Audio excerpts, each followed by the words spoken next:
Hello,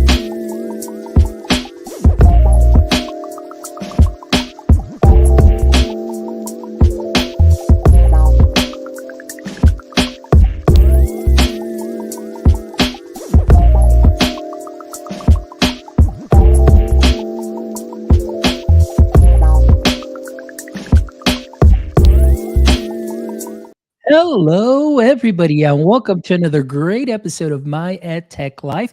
Thank you so much for joining us here on this wonderful Monday. Hopefully, you have had a great start to your week, and wherever you are in the world, hopefully, you're joining us, whether it's already well into Tuesday or maybe well into your evening. Thank you, as always, for making My Ed Tech Life what it is today. We appreciate all the likes, the shares, the follows. Thank you so much for all the reviews and the comments. We really appreciate you. As you know, our mission is to have some amazing guests, to have some amazing conversations, and just to always be aware of what's happening in the education landscape. And of course, connecting educators and creators one show at a time. And I am excited today to have our amazing guest here who is joining us. And we're going to be talking a little bit about, well, actually, a lot about AI. As we know, from December on, that has really been what we, or a lot of people here in our education space, are talking about. We know that those conversations are being had in districts and trying to see how this will all, I guess, go in this coming year, as far as many school districts having either certain policies and things of that sort. But again, as long as those conversations are being had, that's a great thing. But today we're going to talk about just an amazing story and mainly an amazing platform, because I've been playing around with this platform and it has just blown my mind that if I was still in the classroom, this would be a game changer. So tonight, I would love to welcome Mr. Thomas Thompson to the show. Thomas, how are you this evening? I'm doing well. Thank you so much for having me on. Excellent. Well, I am thrilled that you are here. I know that we've connected on Twitter and I've seen you, very active through the platform on Twitter. I know you've been on a couple of other podcasts, one with Amanda Fox recently, and she was a guest here on the show. And of course, we definitely talked about AI. So I'm just thankful that you are here also to be able to share your story with my audience too, as well. And I'm just really excited about today. And so, for our audience members, Thomas, that are joining us today or are going to be catching this on the replay, if you can please give us a little brief introduction and what your context in education is. Of course, yeah. In addition to working on Eduaid, I am also a seventh grade social studies teacher in the Arundel County Public Schools. This is my fifth year teaching public education, middle school. It's a great age. I absolutely love it. And my co founder is a seventh grade science teacher. So we are deeply involved in middle school. And yeah, we're just looking for ways to improve our practice. Excellent. Well, that's always what we're always, well, as educators, we're always looking to do that and improving our practice. And what I love is that from December on, we know the buzz has been all about AI and what it can do to help our educators and, ourselves for, save some time, productivity, help with the burnout, all of those things. And it just seems that everywhere that I turn, there are some educators that are using these tools in a wonderful way, and they are getting very innovative and they're creating. And like I mentioned today, I was very excited. In the last couple of days, I have been playing around with Eduaide, and like I said, what I did say at the beginning, I totally mean it. I am very excited about this platform, and we will demo a little bit of this live as you kind of walk us through, so our audience members can go ahead and check this out too as well. But before we get into Eduaid, and I get real excited, but we know that every superhero has an origin story, and I tell all my guests that when you are a guest on our show, it's somebody that has been doing some amazing stuff in the education space, and so I liken them to a superhero. So I just would love to just dive in a little bit deep into kind of that superhero origin story, as far as your journey through the education space. And then, of course, the journey with you and how your co founder came up with this idea. So I just want to start off first with this question. Thomas, was education something that you knew you wanted to go into right from the get-go, or was this something that you kind of came into a little bit later, in your career? When I was a kid, I was pretty much dead set on wanting to be a lawyer of all things. I don't know why that was something I was passionate about, and that was until about 11th grade. And then 11th grade, I was in my English class. There was a project where you got to teach the class full 42 minutes, had to make a lesson plan, direct instruction, a little collaboration between students.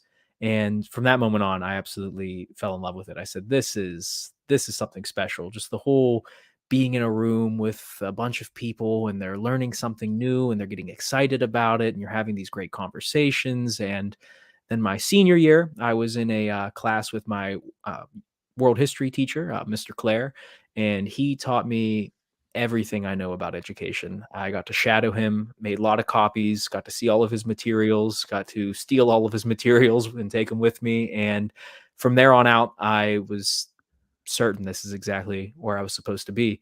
And I never looked back from there. That's great. That's so great to hear. And the only reason I asked that, Thomas, is because, for as educators, many of us come from different backgrounds. We have different perspectives. So, Mhm. it's just a way for us to get to know each other a little bit better. And a big shout out. Thank you so much to your amazing teacher that inspired you. And then, here you are today as, a great social studies teacher, like we talked about in the middle school level. But not only that, but also one of the creators of Eduaid. So, before we get into talking, like I said, we're going to share the platform, and I'm really hyped up about that. But if you can tell us a little bit about that story, how Eduade came about. Yeah. So again, going back to my history teacher, he often said that education is the silver bullet, right? It's the greatest social mover that you can possibly think of, right? A kid comes into a room with maybe not a lot of outlooks on life, and then they learn something valuable that they can then take with them and shape the way they view the world, shape their perspective. And I graduated with my degree, secondary social studies, and I moved from Western Pennsylvania to Maryland, kind of just picked it up, wanted to strike it out on my own at a completely different place. And that landed me on the eastern shore of Maryland, on the other side of the Chesapeake Bay, in a school where we were bordered by cornfields on all sides. So a very rural district.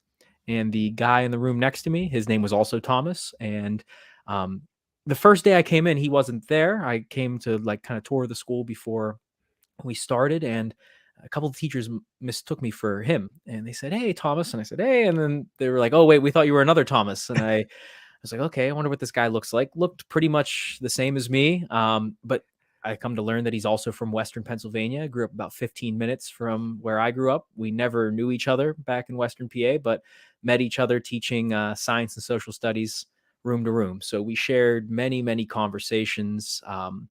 We got on Clubhouse together, if you remember, Yeah. when that kind of was a flashpoint maybe 2 years ago, and we had all these great conversations and discussions with people about where public education was headed and what we could do to improve our craft and our practice. And through those discussions, I got really passionate about open educational resources, free sharing between teachers, unbarred by geographic limitations, because I felt very kind of stifled in this rural district, very under resourced.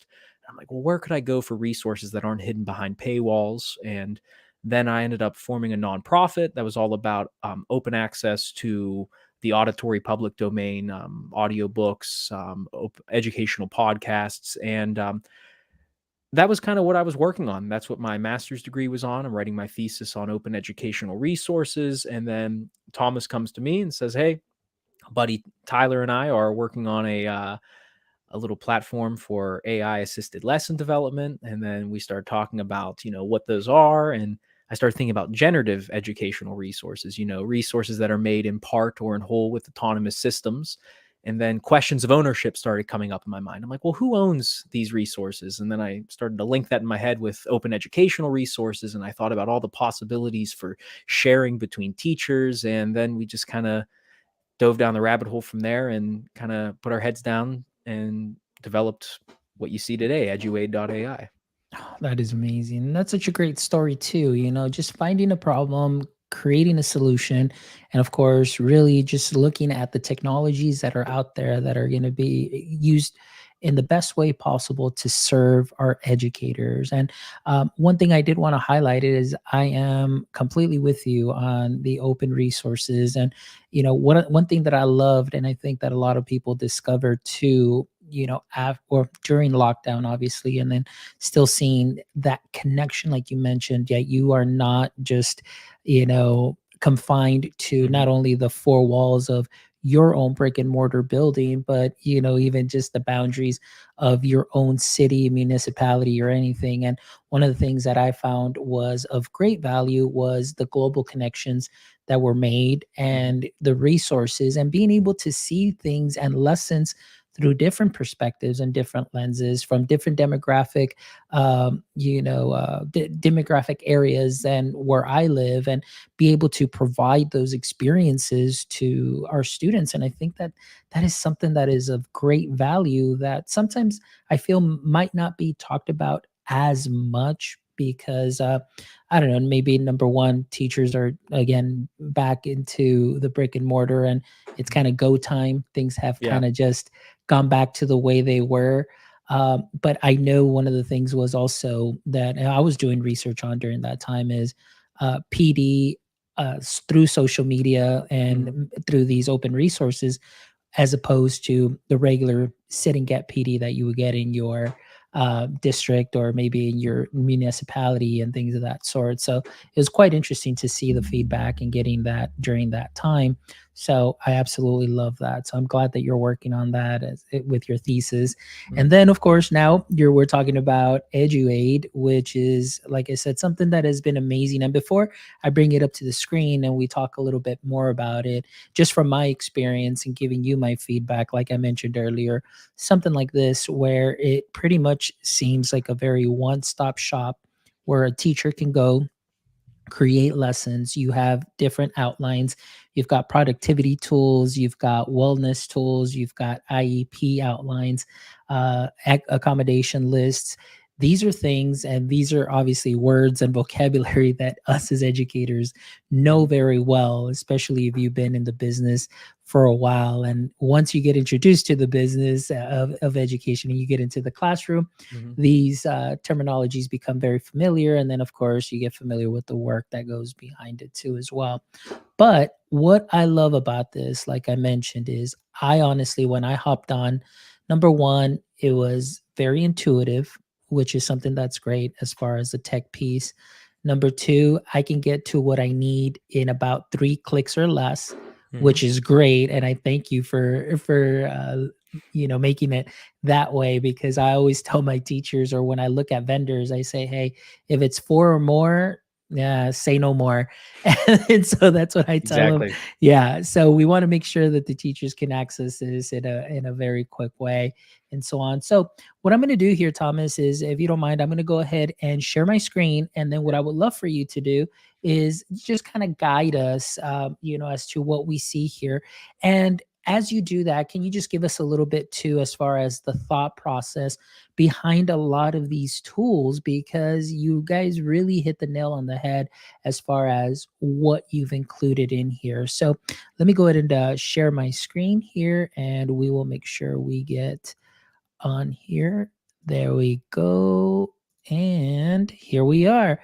So this is Eduaid. And this is the one thing, like I said, that I love, that I mentioned, that you have your all, tab here where you can see everything that would be available, your professional duties, your productivity, and even wellness, SEL activities, and so on. So let's talk a little bit about here the professional duties tab first.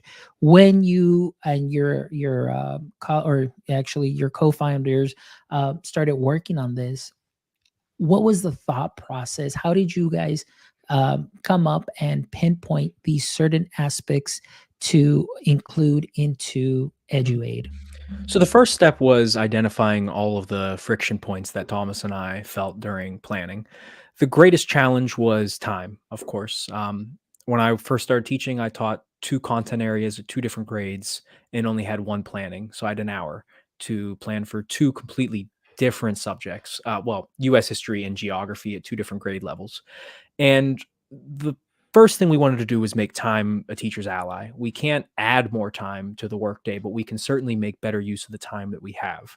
And our thought process was just iterate, iterate, iterate. Let's just put something up and then let's figure out where the friction points are on the app and then what we could do to kind of streamline that. So this workspace, the flow you're looking at now, was not originally how it looked.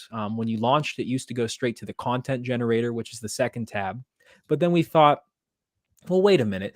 Maybe not everyone is a science teacher with upper class students. So why don't we start at a broad base area, which is the teaching assistant, where you can then go into the things that all teachers need. We all will have to develop our lesson plans, unit plans, make announcements through our LMS, our learning management systems, send emails home, plan for substitutes, outline accommodations for our IEPs, and things of that nature.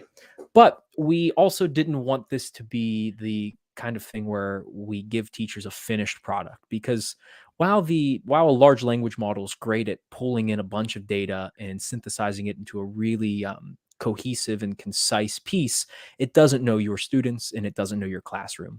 And the teacher is the expert. The teacher can make the intuitive shifts that the AI can't. I watched a video this morning. It was teaching an AI model to walk in a simulated environment, and it took it thousands and thousands and thousands of iterations at the times until it got it right. And the teacher can make the quick shift that the AI can't, right? It would have to learn your classroom over the course of years. And by that point, it's not really helpful. So we wanted a participatory technology, the one where a teacher has granular control.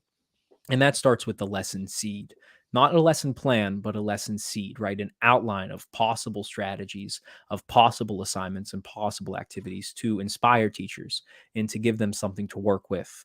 Kind of like I keep using the analogy of a sculptor, right? It gives them the block of marble that they can then create the work with. So let's see what a lesson seed Yeah. looks like.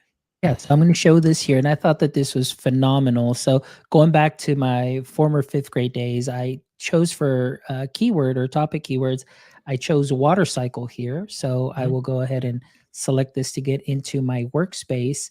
And in a matter of seconds, this is what I absolutely love, how it creates a lesson plan. It gives you, lecture teaching style, class discussion, visual aids, cue sets, activities. And again, one of the things that I love about this is, number one, it helps either a new teacher or even a veteran teacher not have to recreate the wheel. Mhm. Gives them a nice foundation of where to start, but at the same time, too, knowing that this foundation too can go ahead and be reworked and in such a way that it'll fit into maybe that specific Texas standard. In this case, I'm saying Texas just because I'm here in Texas. Yeah. So those specific standards. But again, it is very robust in what it gives here. So tell us a little bit more about this process, this lesson seed that we just saw here. So what this really is we when you interface with us, we have a very specific prompting system that then goes to OpenAI's GPT 3.5. And through much trial and error, we've kind of figured out a way to have it return reliable educational resources time after time, no matter the topic, no matter the keywords that we input. And again, that comes through the specification of the grade, of the specific thing that we're looking for, and of the range of activities. Now, the toughest thing is aligning a large language model and artificial intelligence with effective instructional methods. And that, I think, is where our prompting system excels, that it provides the teacher with a variety of strategies that are aligned with proven educational methods. So, for example, on here, it looks like there's a direct instruction through the lecture style teaching. and Mhm. specifically talks about a PowerPoint presentation or video to explain the water cycle, its various processes, and how it affects the environment. So from here, a teacher can say, okay, I want to develop some sort of direct instruction piece about 10 minutes long. Well, you can go over to, say, productivity, and you can pull out some great resources with links that you could then use in the classroom for teaching about the water cycle. It might be a video, it might be a graph, it might be some sort of chart that you can then integrate into your lesson. So not only does it give you ideas, but it can also give you some places where you can then go and find some materials to support that idea. So what we have here is the National Oceanic and Atmospheric Administration's water cycle page, something from NASA, right? Some proven sources that a teacher would feel comfortable using. Of course, I would always suggest to vet the sources, make sure the links are legit and things like that. And then from there, a teacher might say, okay, I'm going to use X, Y, and Z from this lesson seed, go into my content generator, and then, of course, start building the lesson around what was available. And everything from the lesson seed carries over, and you can title it, save it, reset the workspace, and then make a new activity, or you can build right into it. So, a big thing we wanted was our system to be modular, in that everything is small enough that you can stack it, but large enough to be meaningful. Oh my goodness, absolutely. So this is the one thing that I love. And one thing that I did make a mistake on here, I did want to share too.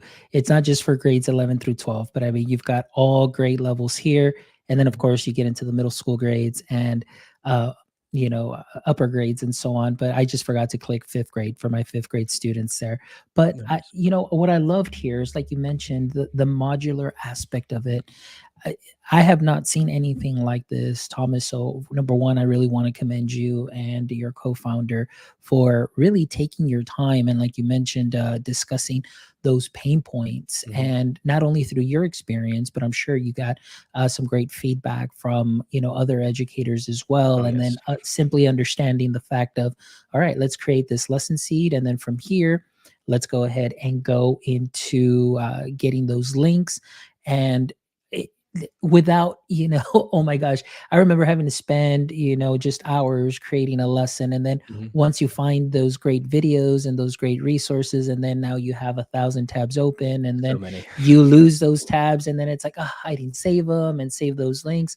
But here, the way that Eduaid really packages this and works from going from your assistant to your content generator is something that I absolutely love. And you really did take that into consideration for our educators and teachers that are going to be using this, because what I love too is the layout, so easy to follow, easy to make any adjustments and adapt to anything. And then, of course, being able to present this to your students as Mhm. well.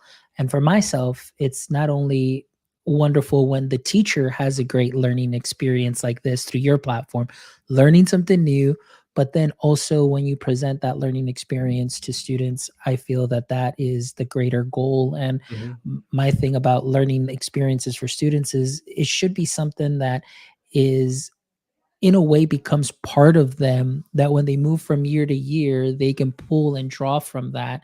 Mhm. And that's the great part of it. And with this, what you offer here can definitely help any educator be able to, uh, I guess, adjust or adapt to any type of classroom that they may have. So I think that's Certainly. something that's wonderful. I mean, right in the platform itself, you can highlight a text, right click, translate right in it. You can scale the Lexile level up and down to meet student reading levels. You can extract keywords from any kind of, say, a reading comprehension assignment. The idea was that I was always juggling, as you said, so many different tabs when I was doing any kind of lesson planning, right? I have my YouTube video I'm going to use, and then the PowerPoint presentation. And then I go through and I have Google Translate open to meet the needs of my English language learners. And we wanted to have a platform where a teacher can do all of this in one place, but not feel as though they're restricted in what they could do. Have, again, granular control and total freedom in shaping the lesson as they see fit. Because again, while the Large language model is great at, again, pulling in all of this information and all of this data. It doesn't know your classroom like you do. And that is why it is so crucial to have it almost as a co-pilot, right? Not leading the way. The teacher is working in direct collaboration with the technology. Absolutely. And I love that you mentioned that because, as you know, the big talk has, from that moment on, it's like, oh, here it is. This is the technology that is here to replace us educators. But you hit on so many great points that the technology will not be able to do, which is make those quick adjustments. The way Mhm. I call it is the ability to improvise, adapt, and overcome. Exactly. You are the one that knows your students. You know exactly what they're going to need. So, what I love, like you mentioned, this is my co pilot here that if I need to address, maybe some accommodations or I need Mhm. to change the level, like I'm able to see here of something, I can totally do that on the spot within a couple of clicks rather than when I first started teaching, what I had to do is create one test, for with 10 or 20 problems, and then I'd Mhm. have to recreate another test by hand and using a lot of whiteout and so on just to meet certain accommodations. And I'm aging myself there. That was back in 2005 when I first started teaching. And then now with something like this just makes that differentiation piece, the ability, again, like I mentioned, to adapt a lesson, right on the spot, and just gives that teacher that freedom. But also, like you mentioned, they become that great facilitator where now Exactly. it's the students are the ones that are taking that ownership of the learning. That's amazing. Certainly. I mean, it's and I don't think you age yourself at all. My mentor, again, Mr. Clare, he was incredibly old school. He said sometimes you got to feel it, right? So he would always hand drawn graphic organizers and things like that. And that's how I came up. That's how I was teaching my first few years. Very low tech. I always said I don't want to use frivolous technology. It needs to be deliberate. I need to have a very specific, targeted technological intervention in my classroom. And what I like about Eduaid, just as a teacher, not speaking as the co-founder, is that it allows me to approach in a low-tech way. It doesn't necessitate the use of a ton of technology where it isn't appropriate, and it makes those suggestions. Right, you could use a PowerPoint here, you could use a video here, or you could, if you feel as though you have these skills, you can just engage in maybe teacher talk, direct instruction. And again, it addresses that every teacher has their own strong suit. You can't exactly say, never use direct instruction, especially if you are a teacher who can excel at that and engage students in those conversations. And then it also does a great job of building in project-based learning components to where you can again have a more social classroom where students, build knowledge together. So it does a nice job of integrating various learning theories into an instructional package and again giving teachers choices in what they want to integrate and what they don't.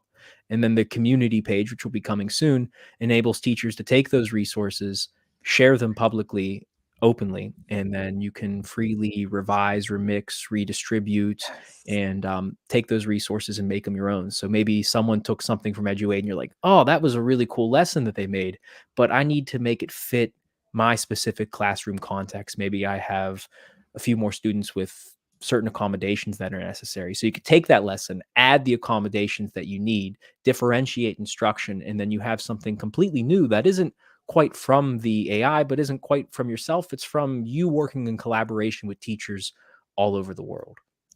That what you said there, I think, is really the highlight of what I think this platform is going to be. Well, I mean, it's already amazing, but the fact Thank that you. you mentioned that creation component, being Mhm. able to remix, I mean, how often has have we relied, sometimes on our next door neighbor who's teaching these, hey, can I can I borrow that lesson? Or Exactly. they may want to borrow a lesson. They see what you're doing, and then it's like, well, I want to borrow it, but now, I mean, I need to make sure it fits to my needs in my Mhm. classroom.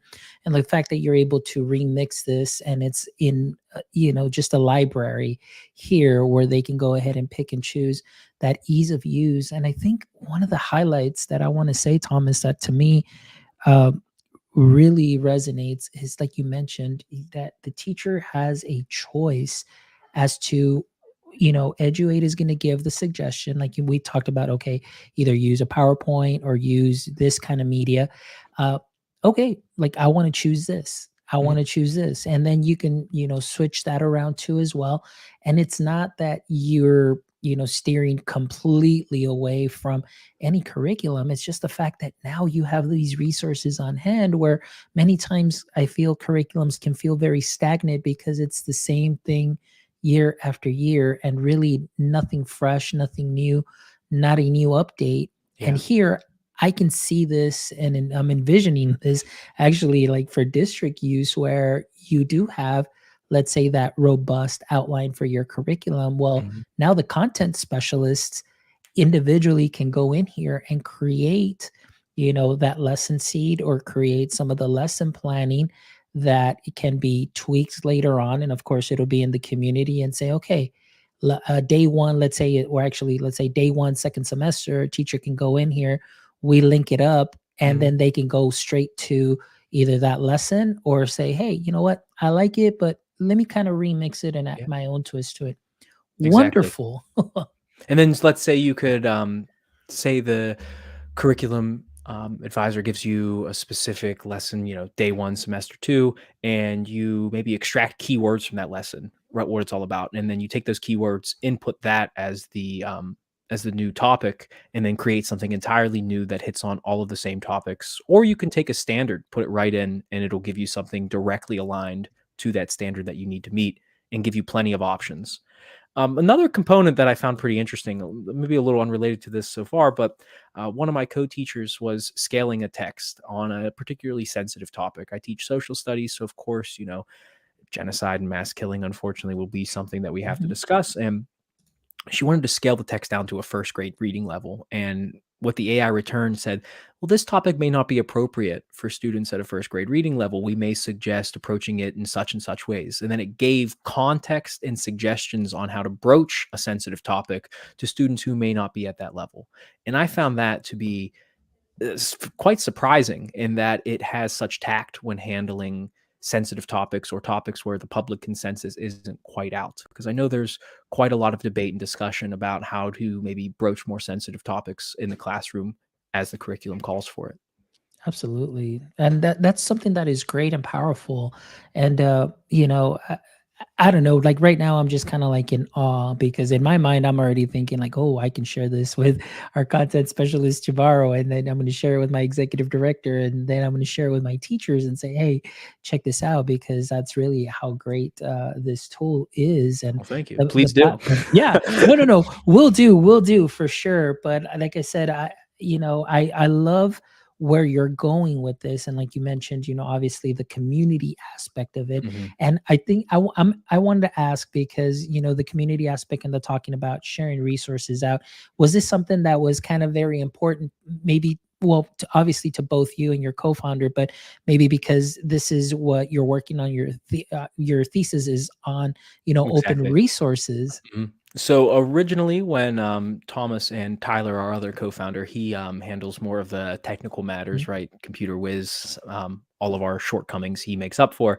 Um, they originally had it was just the content generator, and everything was in the content generator. And when I saw that this AI is returning great resources, I said, well, okay, who owns this resource, right? I have questions about copyright and ownership, and then I started doing some more digging and research into generative AI and questions around like DALI, right? Who owns the artworks that came out? And I was like, well, maybe the best way to handle a lot of this is through open licensing, where the materials are freely accessible. And yeah, exactly. That was one of my first suggestions coming in.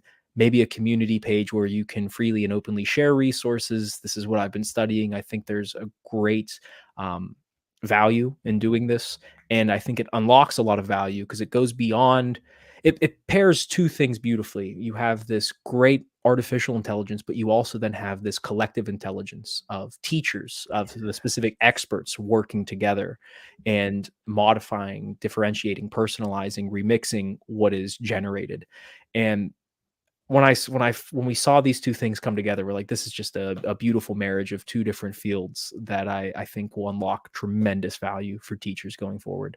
Yeah. No, and right now I just like had the biggest smile on my face because a lot of what you're sharing, actually, I feel if more educators and more district leaders would hear what you just said, I think that would might put them at ease as far as right now with maybe on the as far as the use of AI. Mhm. Obviously, there is the upside that we see this here, but I know that we do have must proceed with caution as far as data and so Mhm. on. But Yes. at least for the component as far as the teaching aspect, one thing that you said that I absolutely loved is that yes, although AI is the tool that is being used to create these lessons, but that's coming from a teacher that Mhm. is the expert in that field that is Exactly. putting this out and sharing it with another teacher and then remixing all of that. And I think this is just a great way not only as a teacher to learn but be able to share and then be able to again see things differently, because again, me working here in Texas, I don't get to see the way that you may be teaching social Mm. studies, but then I'd be like, man, if I would have known, I would love to use this here too as well. And so the teacher still remains the expert. The Exactly. AI has not taken over. The artificial intelligence here is merely providing an outline, suggestions, tools, and things, but that Mhm. are completely malleable. That that Exactly. content expert can really either take to that next level or just make some minor tweaks and Mhm. sprinkle it onto what they're already doing great. And I think that's big. And I thank you for sharing that. And because I can really see that being one of the greatest things here from Eduate that we will be seeing once you get that community also. So I'm Yeah. definitely going to be excited about that. It's currently in development. Right now, the main thing we're fixing, so we have an update coming out soon that is really going to. Um, so, for example, there's one thing that allows you to generate lists, but Mhm. this new update will allow us to better format lists, insert tables, things like that. Just better, again, more granular control for teachers to format and change things as they see fit. So it's really kind of tweaking that text editor and all of that, and then going into updating adding the community page and the social sharing that we're quite excited about. And I lost my train of thought on the next point I was going to make, but yeah, those are the two things that we're currently working on. No, no worries, Thomas. That's great. Like I said, I've just been very thrilled with what you're doing, and thank you so much for sharing on those updates that will be coming. And I guess as myself, I couldn't, I need must do my due diligence as well. Just I get as a podcaster, of course, with the Mhm. questions, but also, as a district leader who, speaks and shares resources or tools to consider. I know right now, currently, you do have the platform available in beta, and it's free. Is Mhm. there going to be at some point, obviously, like a price point, either for personal or for district levels? Mhm. Currently, we have. Let me make something clear. There will always be a portion of this that is totally and freely accessible. Okay. Um, Much in the vein of, say, like Dali, where you have a certain number of credits that you can use for generations, totally free, totally accessible.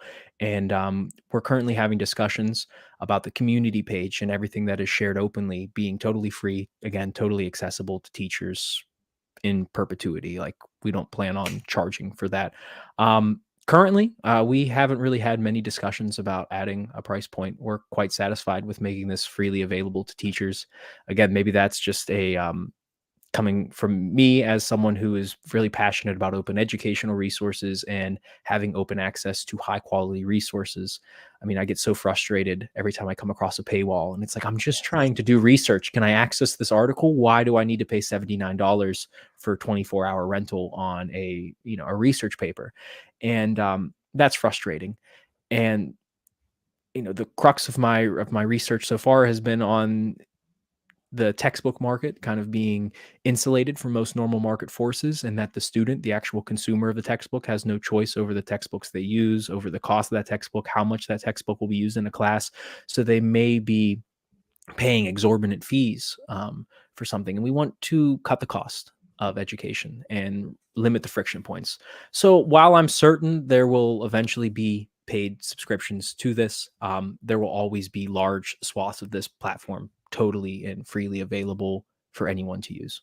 Excellent. Thank you so much. And I really appreciate all those considerations because you're absolutely right. Even currently, right now, through my studies, where I have to do research and pull articles and, and seeing it from that higher ed standpoint, Mhm, I do get frustrated that we're writing, to kind of, quote unquote, share strategy, share mhm. pedagogy with teachers to better their practice. But yet, oh, here's the paywall and you have to pay. And I was like, higher ed, come on, let's do better. I Yeah, mean, we're supposed to be helping each other out. So I definitely agree with your point there as well. But also just even with the ability to still gain access to some of the tools here. And then, of course, that community library would be definitely huge. yes, And yes. the cost also for textbooks. I know at least in my district of we have our book adoption, but then Mhm, aside from that, we also have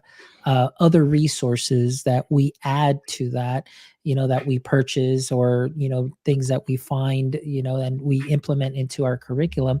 And oftentimes, I'm not going to lie that most of the time, the other resources, not the book, are definitely more engaging mhm. for the students than, just following the book chapter 1 Yeah, through, 50 and so on, because you do get it's you get that content expert creating mhm. this, and it creates that learning experience that students love and that teachers absolutely love too as well. So that's very exciting about this as well. Well, I mean, I'm very thankful, Thomas. Thank you so much for Of coming course. coming on the show today and sharing. And like I said, I'm definitely going to be sharing this with our district leaders as well. And I love also just your I don't even want to. I lost my train of thought there, but just I guess the way that you took all those things into consideration when creating this, and all the tools that are available here to me, like I said, this is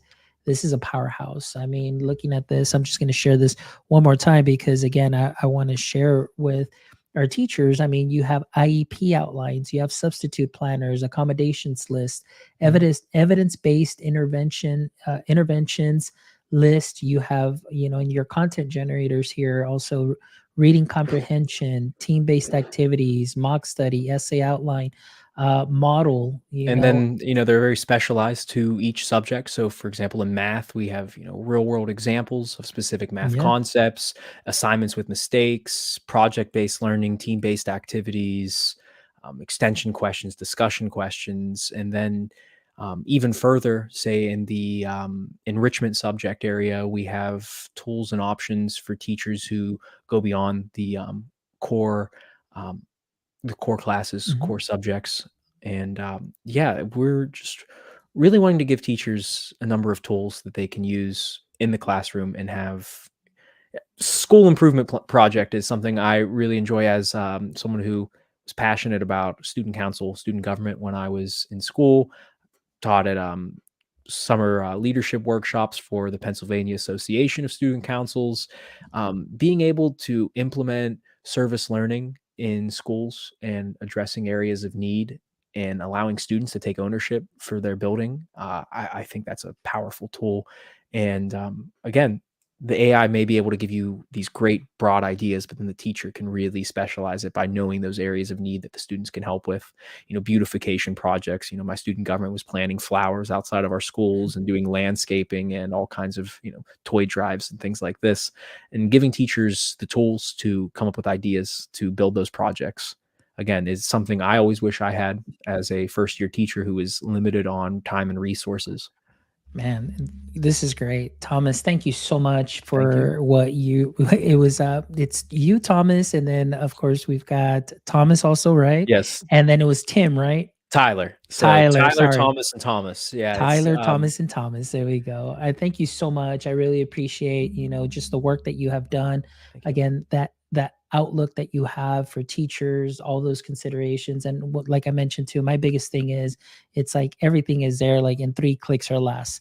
And so Mhm, mhm. that's the wonderful part about it too. But thank you. I mean, I'm excited for what is coming, as you've already given us a preview of what will come. And again, I'm just really excited to see you all in classrooms around the world, around the Thank you. US, because, like I said, this is something that is definitely a great benefit to our teachers. And one of the things that I like too is that the AI does not seem, actually, the platform is not intimidating. The AI doesn't seem intimidating, like maybe through other platforms or certain things that are out there and said. And it really truly does feel just like that co-teacher, co-pilot that is there to assist you and to help you, and is readily available, in a click of a button, to be able to, enhance that lesson. So thank you so much, Thank Thomas. I you. really appreciate it. All right, well, Thomas, before we wrap up our show, it is always tradition that we end on the following three questions, just to kind of lighten the mood Mhm. here towards the end. But maybe this first question might not lighten the mood a little too much, but we'll see. I always love to hear people's reactions about this. And so, if you're familiar with Superman, we know that kryptonite was his biggest weakness. So, Mm. my question to you is, in the current state of education, which includes AI, what would you say is your current kryptonite?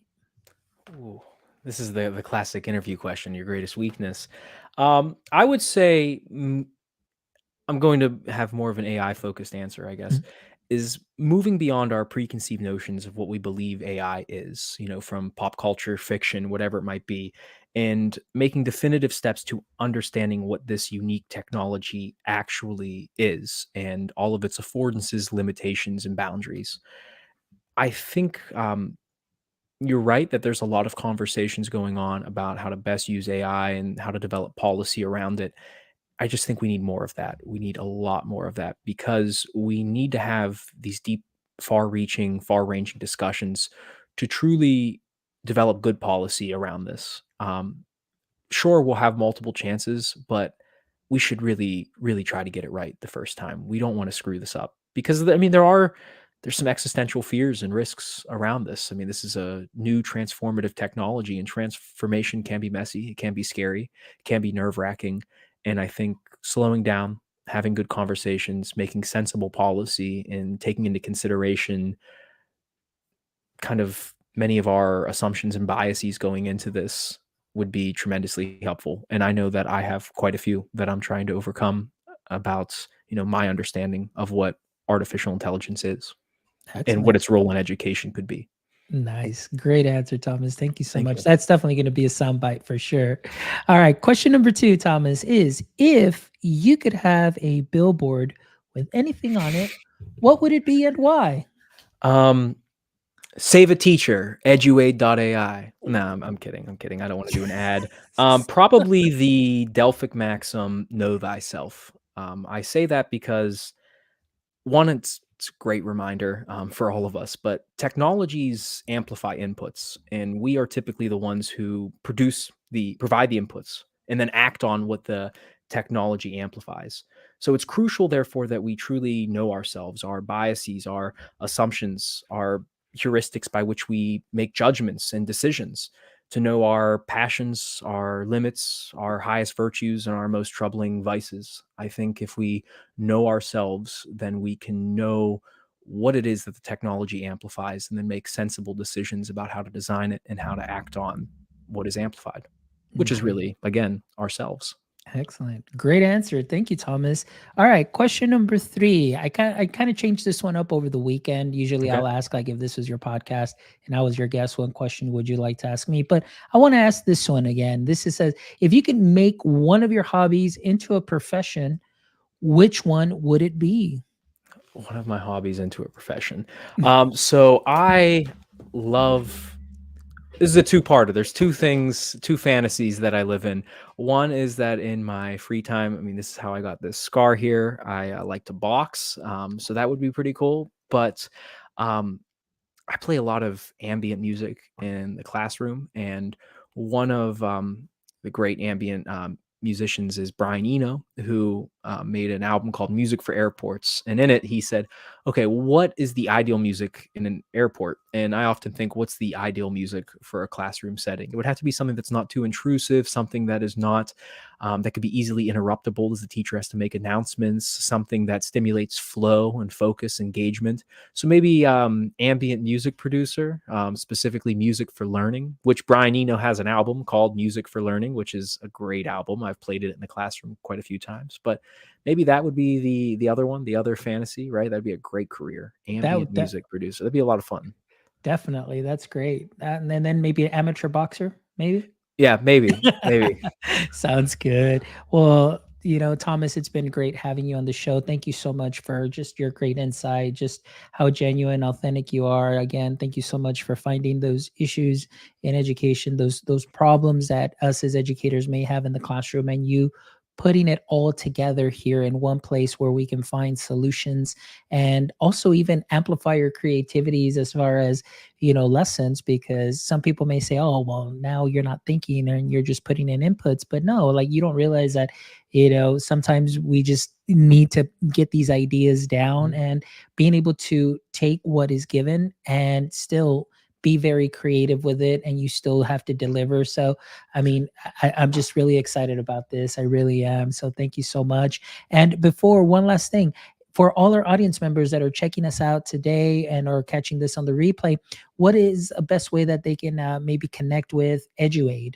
So on our website, we have a contact page where you can, put more in-depth message, but Eduaid.ai at Gmail, but also you could follow us on Twitter, our social media accounts. We're quite active on there. It might be the other Thomas that you're talking to, but there's always someone eager and ready to respond. We take feedback from teachers quite seriously. Our beta access, I mean, when we say give us feedback, we really mean it, and you'll see it reflected. I mean, the IEP accommodations that came from my co-teacher. She is a special educator who's like, hey, there's a lot of great stuff on here and I can differentiate instruction, but are there any more tools, specifically designed for special educators? And that's what we implemented. We got a lot of great feedback from music teachers, from um, physical education, a lot of different areas. So we're happy to implement any changes, suggestions, reach out, talk to us. I mean, these conversations, as I said, are just so crucial. And thanks again for having us on and sitting down and just having a good discussion about AI and education. Absolutely, Thomas. Thank you so much. And like I tell all my guests, and once you're a guest, you're a part of my PLF, which is my personal learning family. And as a guest and a member of the personal learning family, everybody has an open invite to come back. So hopefully, once maybe you have the newer updates come out Mhm. and things of that sort, you're more than welcome to just reach out and we'll have you on the show, and then we can go ahead and share all the Eduate awesome sauce that has already come up and come out. So thank you so much, Thomas. Thank I you. appreciate you. And thank you so much for all of you that make my EdTech life part of your day. Again, as always, our mission is to have these amazing conversations, amazing guests, and just to really inspire all our educators in our space. So thank you so much for all of that. Please make sure that you follow us on all socials at myedtech.life. Actually, that's our website, but you can follow us on all socials at myedtechlife. So please make sure you give us a like, share, follow, subscribe to our channels. That way, all the algorithms can go ahead and pop us into your queues, and you can check out this amazing episode and the other 198 amazing episodes by visiting our website at myedtech.life, where you can go ahead and also contribute to our mission. So if you are a fan and you would love to contribute to our mission of connecting educators and creators one show at a time, stop by our merch store. We've got some great merch. We've got some caps, sweaters, shirts. We've got all sorts of stuff so that you can go ahead and pack up for your conference season, because we know we've got summer conference. We've got winter also coming up right around the corner. I know it's just summer, but hey, we do have some great sweater swag. So make sure you stop by our store as well. But as always, my friends, thank you so much from the bottom of my heart. And don't forget, as always, stay techie.